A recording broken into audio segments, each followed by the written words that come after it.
కోదండరామస్వామి వారి దేవస్థానం నందు ఉండి లెక్కింపు. నంద్యాల పట్టణం నందు వెలసిన శ్రీ ఆంజనేయ కోదండరామస్వామి వారి దేవస్థానం యొక్క శాశ్వత మరియు అన్నదాన హుండీలను లెక్కించడం జరిగిందని, గతంలో 19/3/2025 హుండీ లెక్కింపు జరిగిందని, 14/10/2025 7 నెలల వ్యవధిలో హుండీ లెక్కింపు జరిగిందని, శాశ్వత హుండీల ద్వారా 2,48,903 రూపాయల ఆదాయం, అలాగే అన్నదాన హుండీల ద్వారా 1,52,906 రూపాయలు ఆదాయం వచ్చిందని, మొత్తం కలిపి 4,01,809 రూపాయలు ఆదాయం వచ్చిందని, ఈ కార్యక్రమంలో దేవాలయంలో పనిచేసే అర్చకులు, కార్యనిర్వహణ అధికారి, దేవాలయ సిబ్బంది, దేవస్థానం చైర్మన్ చెన్నా వెంకటేశ్వర్లు, బాలాజీ సేవా ట్రస్ట్ సభ్యులు హుండీ లెక్కింపు కార్యక్రమంలో పాల్గొన్నారు.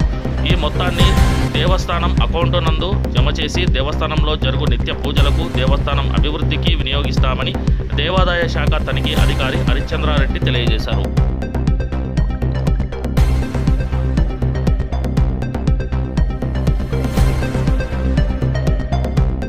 జై శ్రీరామ్. ఈరోజు నంద్యాల పట్టణం నందు వెలసి ఉన్న శ్రీ ఆంజనేయ కోదండరామస్వామి వారి దేవస్థానం యొక్క శాశ్వత మరియు అన్నదానం హుండీలను లెక్కించడం జరిగింది. గతంలో 19/3/2025 తారీఖు గతంలో హుండీ లెక్కింపు జరిగింది.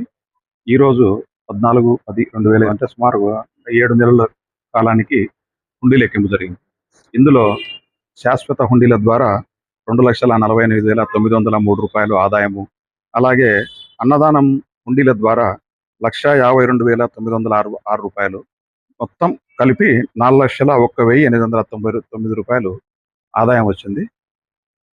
ఈ కార్యక్రమం నందు దేవాలయంలో పనిచేసే అర్చకులు, కార్యనిర్వహణాధికారి, దేవాలయం సిబ్బంది, దేవస్థానం చైర్మన్ చెన్నా వెంకటేశ్వర్లు గారు, బాలాజీ సేవా ట్రస్ట్ సభ్యులు పాల్గొని హుండీ లెక్కింపు కార్యక్రమంలో పాల్గొన్నారు. ఈ మొత్తాన్ని దేవస్థాన అకౌంట్ నందుకు జమ చేసి దేవస్థానం జరుగు నిత్య పూజలకు మరియు అలాగే దేవస్థానం అభివృద్ధికి వినియోగిస్తామని చెప్పేసి తెలియజేస్తాం. నా పేరు హరిశ్చంద్రారెడ్డి, తనిఖీ అధికారి, దేవాదాయ శాఖ, నంద్యాల. ఓం శ్రీ ఆంజనేయ స్వామి నమః.